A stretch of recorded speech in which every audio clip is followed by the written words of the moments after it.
Now I have a question for you. Okay, very important question. This could be the most difficult question anybody has ever asked you. Now, I asked my favorite Egyptian god, who was Amun. And Amun said, I shall give you a special power. And I said, okay, my special power is this.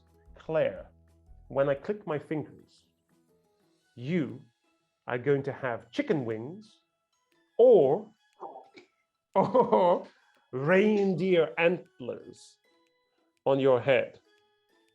And you have to choose which one you want and why. Chicken wings. Okay, explain to me. Give me a couple of reasons why you would prefer chicken wings instead of reindeer antlers.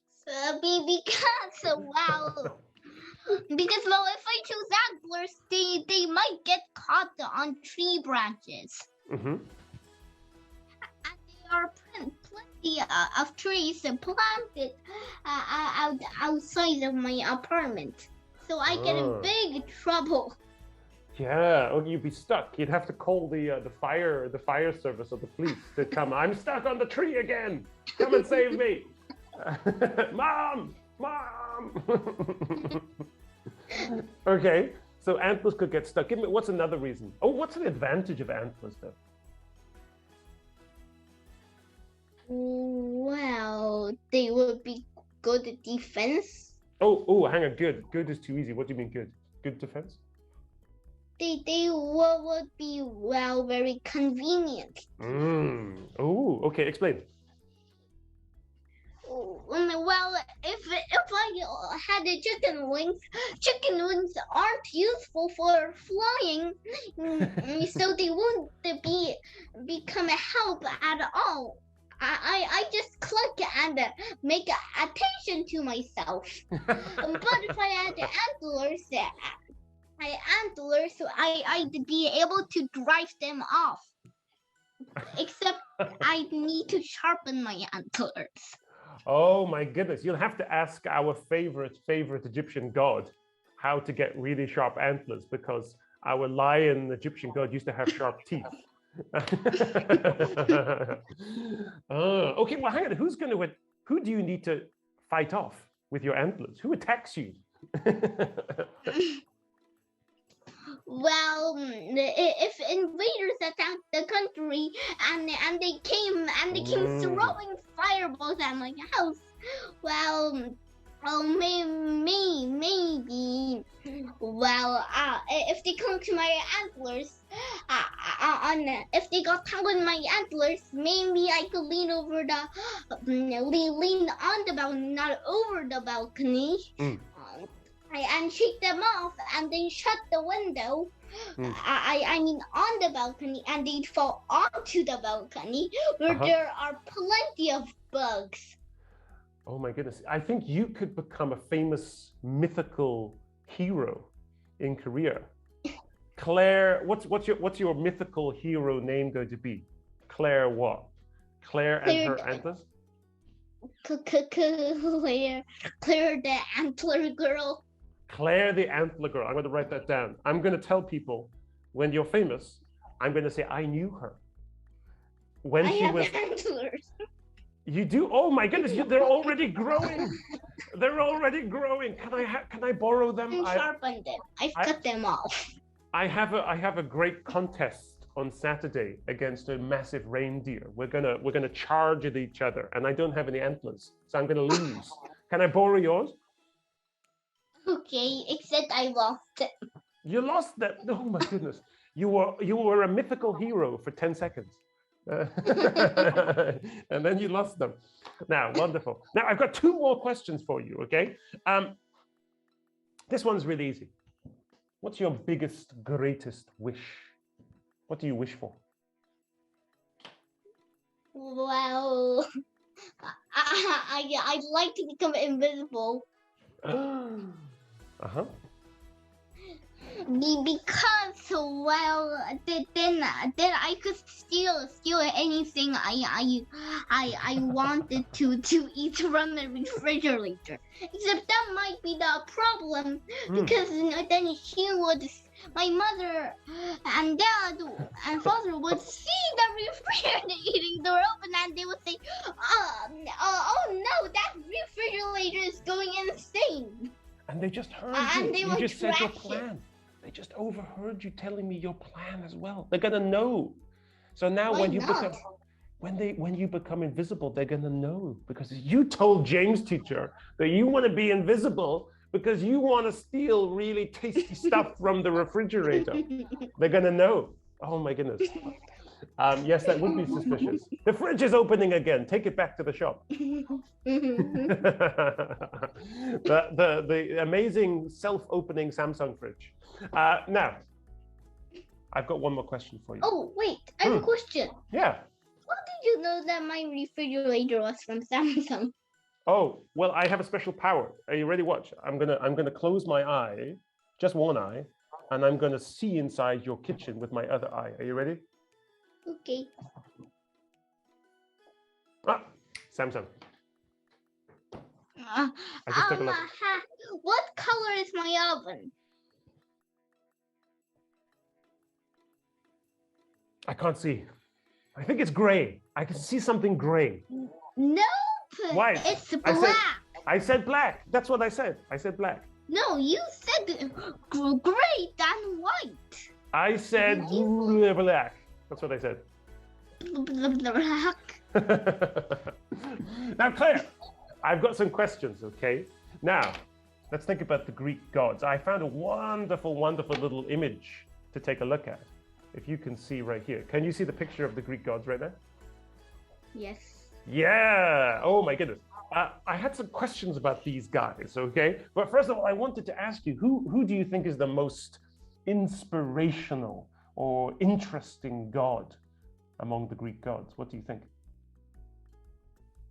I guess it's I think it's Aphrodite because I don't think anyone, immortal or immortal, could just appear out of thin air from a group of bubbles. Is that what she did? Were you born from a group of bubbles? Was I born from a group of bubbles? Yes. I was born in a group of pebbles on the beach. A group You of bubbles. don't have a mother. Oh, well, my mother was a pebble. She was a stone on the beach. Did she bath you when you were a baby? She didn't need to because the ocean waves used to clean me because they used to just lap onto the pebbles on the beach. Were they very salty? Oh, it was very, very salty. Yeah. That's why I don't like drinking or eating anything salty now, because there was too much salt when I was a baby on the beach.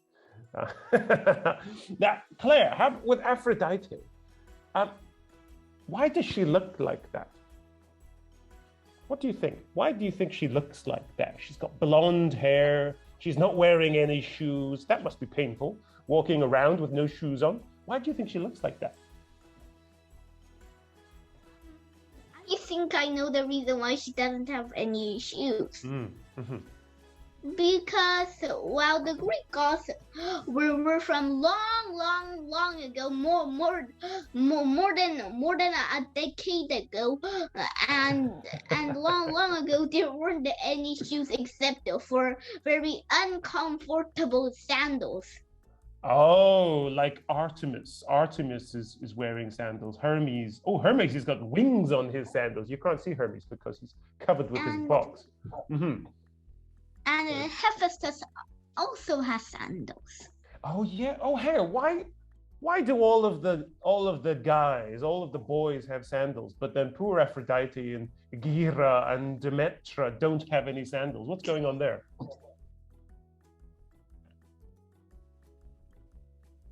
Maybe it's because most of the men do all the hard work. You think so? Well, are there more men who go to battle, or are there more women who go into battle in the green mist? Well, usually armies in ancient Greece were made up of men. typically, most of history is about the armies of men fighting against each other. But hang on a minute, does that mean that women couldn't fight, or do you think they were just too intelligent not to fight? What do you think?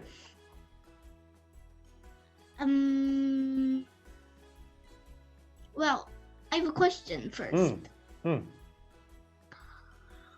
Are women in armies these days? Well, you can find women in armies in different countries. Some countries have lots of women soldiers inside the army. But in history, it wasn't so common, wasn't so popular. Oh, I bet women might do a good job because if you look in the picture, the men are bigger than the women, right? So the woman could easily dodge spears and arrows.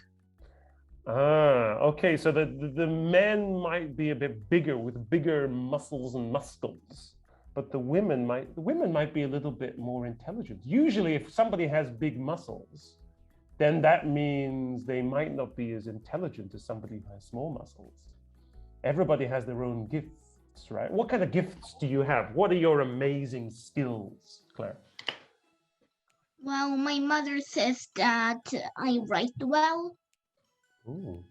What kind of great writing do you write? Why is it so great? What do you think? I think it's great. I've read your writing. What kind of stories do you like to write? Mostly fictional ones, because I don't like all non-fiction stories, such as boring textbooks that put you to sleep when you read them. Oh, well, hang on. You're going to be reading Story of the World, right? Yes, but at least it contains myths. I like myths and folk tales. Yeah, because you're going to be reading about the ancient Greeks and the ancient Egyptians and all kinds of stuff. Right, I've got one more question about the Greek gods. Now, this is a really difficult question. Maybe you might talk about this in your history class later. I'm going to write this here. Have you heard of these things? Polytheism and monotheism. Have you heard of those? No. What do you think it means? Any ideas? Difficult one, right? Well, poly means lots of. Mono means one. Theism means God or belief in God. Lots of. Then polytheism means lots of gods, and monotheism means one God. Absolutely right. So how about the Greeks, the Egyptians and the Romans? What did they believe in? Did they believe in polytheism or monotheism? Polytheism. Aha, right? So here's a question. Do you think it's better to believe in polytheism with lots of gods, or do you think it's better to believe in monotheism where there's only one God that you have to keep happy? Polytheism. Explain. Give me a couple of reasons why.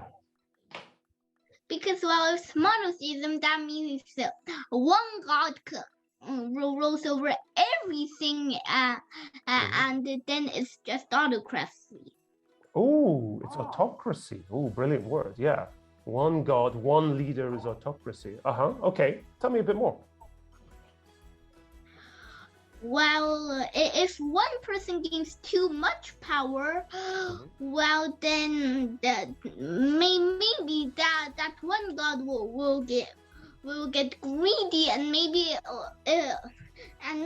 he or she will try to conquer everything in the one God's path, even that one little crumb that the rat spat out.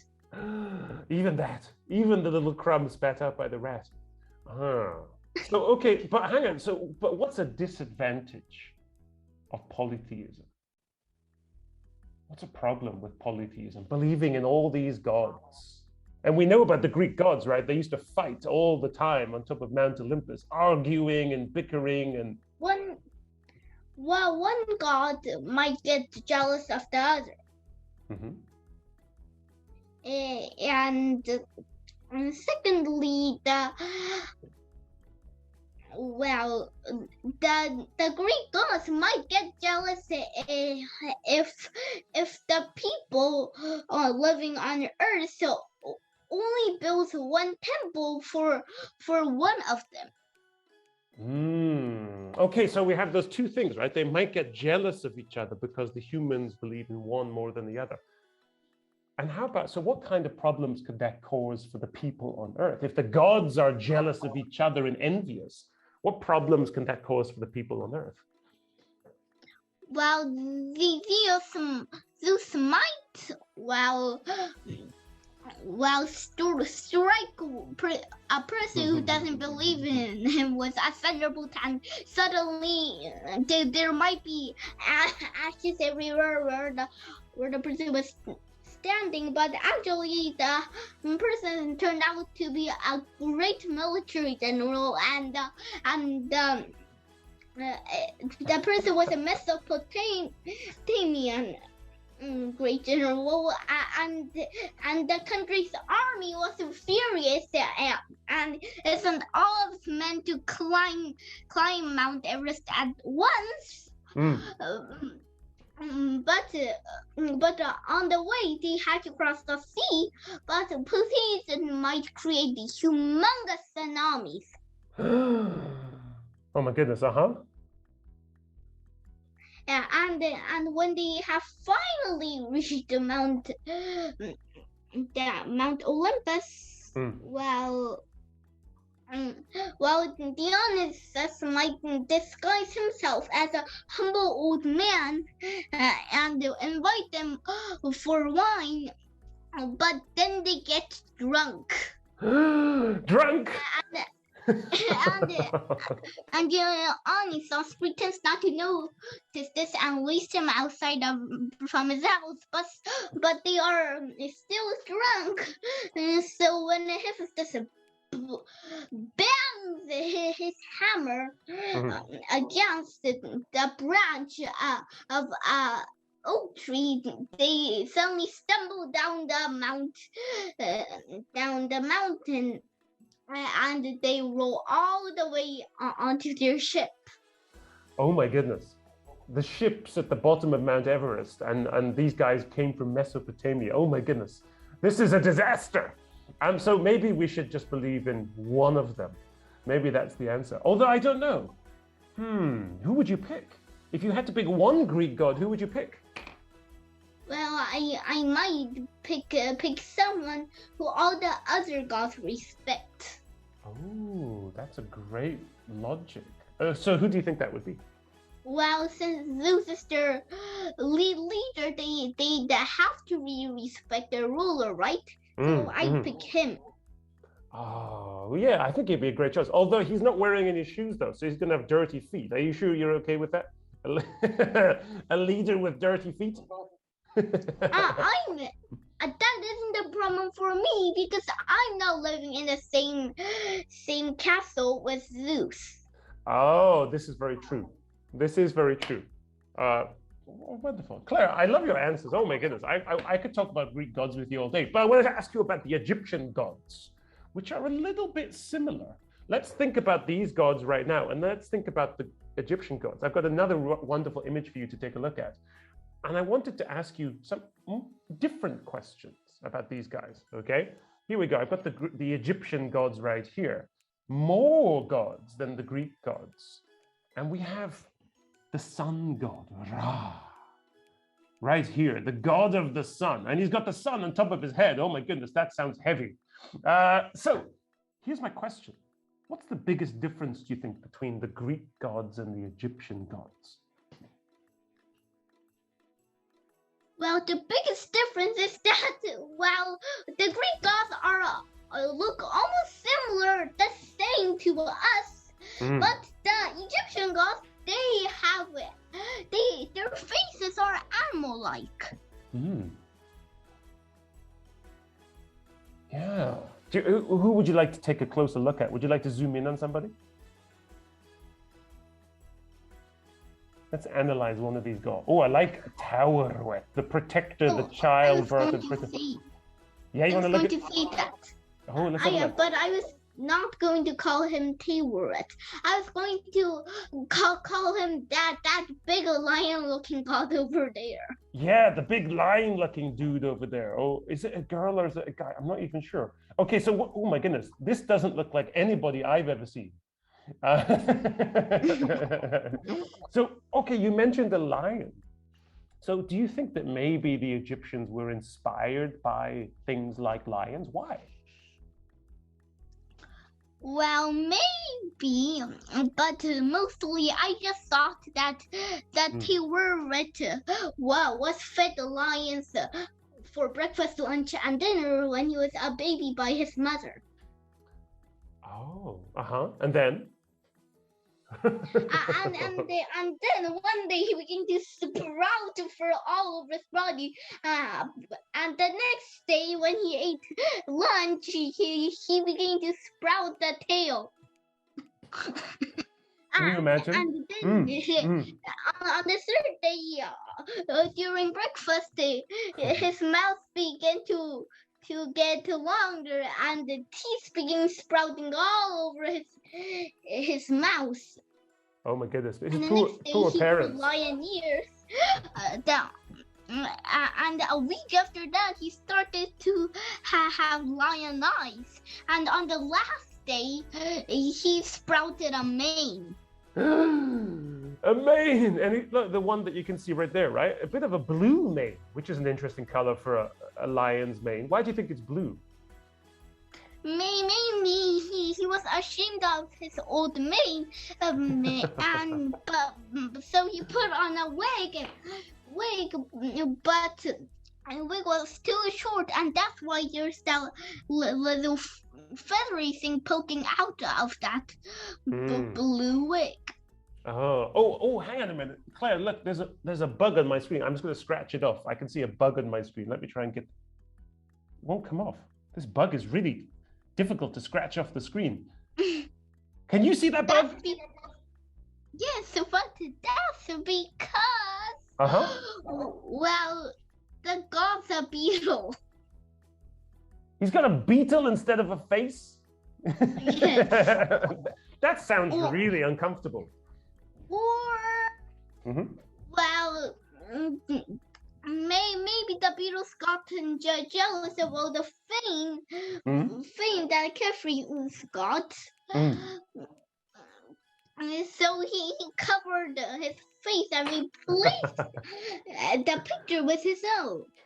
Oh, that could be. That could be. Well, I love the idea that all of the Egyptian gods are inspired by animals. This guy over here, Anubis, the god of the afterlife, looks a bit like Yungan teacher, but a bit of a different color. Oh, there's a cat. My goodness, wonderful. She's got a sun on her head as well, a bit similar to Ra and Sekhmet, the god of warriors, deity, and healing. I wanted to ask you, Claire, if your mom said, Claire, I'm going to Jeju Island for a week, but don't worry because I've chosen an ancient Egyptian god to be your babysitter for 1 week. Which Egyptian god do you think would be the best babysitter for a week?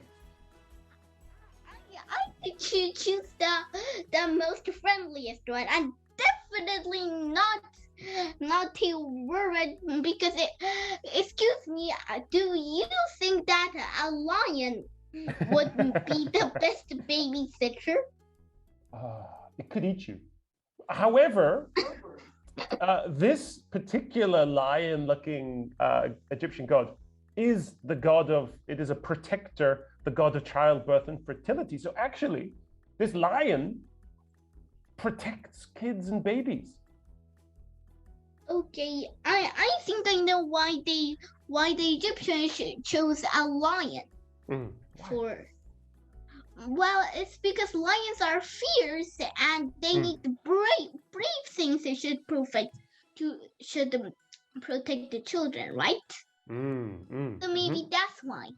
Maybe on second thought, I'd accept the terrorist, except on one condition. I want him to to shape a powder and get a mask, a normal looking mask. Also, you might, because it's a lion, you might want to ask Tauret not to poop on the floor. Lions love pooping on the floor as well. That would be disgusting. You'd have to pick up lion poop all day long. Terrible, terrible way to spend a week. One last thing I'd like to ask him. Yeah. I'd like him to chop off all those sharp teeth. What is it? But what's Tauret gonna eat? You're gonna have to eat soup all day. Poor lion. Okay, I'll let keep the rest of his teeth, but on one condition, it needs to unsharpen its fangs. So you want it to have like teeth like a cow, flat teeth. Okay, well done. I love it. Now, here's my next question. Oh, by the way, poor Khepri. I'm going to remember Khepri forever because the fact that Khepri has a beetle instead of a face or a head. Right now I've got one more question for you, Claire, before we say goodbye. Do you have a question for me? That's my question. You can ask me anything in the world and I will tell you the answer, even the secrets of being adult. Anything. How can you read minds? Can you teach me that? Okay. How can you see? Reading minds inside is a very, very difficult thing to do. However, I'm going to teach you something. It's kind of a trick. It's kind of a trick. I knew that your refrigerator was made by Samsung because the probability that it is Samsung is very high. Because I know you live in Korea. And I know that in Korea, the biggest company is Samsung. And also, they make really great stuff. So that probably means that your family probably have a Samsung refrigerator. It's kind of an intelligent guess. That's how I read your mind. Did you know that my television and my air conditioner are also Samsung? I could have guessed. If I didn't say Samsung, I might have said LG. What's LG? LG is the second biggest company in Korea that makes stuff like air conditioning and things like that. I could probably guess cars as well. The biggest car company in Korea is Hyundai. I can guess all kinds of things. There we go. Now, how about this? If I gave you $1 million right now to make a company, what kind of company would you make? What would you sell? Pictures of Albert Einstein? No. I sell sweets. Oh my goodness, what kind of sweets? What would be special about your sweets? Why should people buy them? Well, they might be, the one sweet might be mixed up with another sweet. For example, I may sell a chocolate bar, but inside the chocolate bar might have a creamy strawberry frosting. That sounds incredible.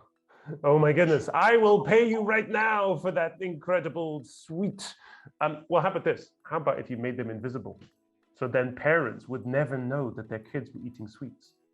Wait, there's one downside to that. What's that? The kids won't know what you're eating. Oh my goodness, this is true. You could pick up a bogey flavored cake and stuff it inside your mouth, right? Or you could, oh my goodness. Or maybe there's nothing. Maybe you can't even, you don't even know. You're just sticking air in your mouth, but you're not getting anything. Now, Claire. No, but if you're invisible, that doesn't mean that you aren't solid. Oh, explain. Well, if you're invisible,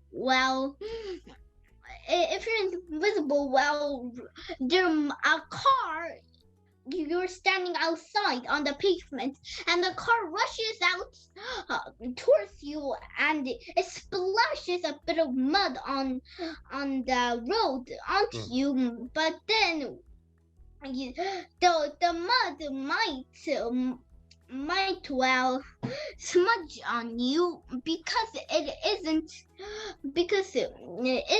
invisible too. But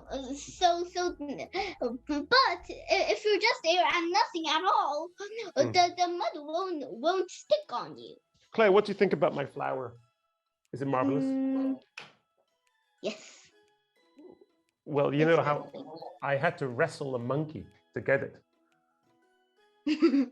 There was Did